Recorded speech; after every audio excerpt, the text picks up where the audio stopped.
6/8 time signature means there are 6 beats per measure, and each beat is measured in eighth notes. In jazz, a common way to think of 6/8 time signature is in 2 groups of 3. In other words, 1 2 3 4 5 6 1 2 3 4 5 6 becomes 1 2 3 1 2 3 1 2 3 1 2 3 1 2 3 1 2 3 1 2 3 1 2 3. Now let me show you some easy hacks to comp jazz piano voicings over 6/8 time signature. Let's take the first 3 eighth notes in 6/8, and we're just going to focus on the first eighth note.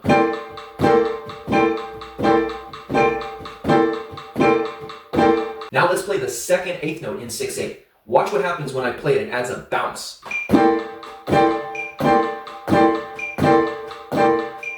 Finally, let's play the third eighth note in 6/8. This is where you're going to feel the rhythm lean into the next eighth note.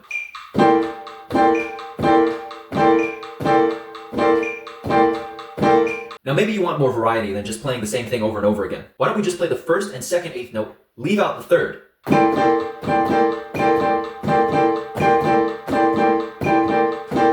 Now let's do it differently. Instead of playing 1 2 and dropping 3, let's drop 1 and play the second and third eighth note.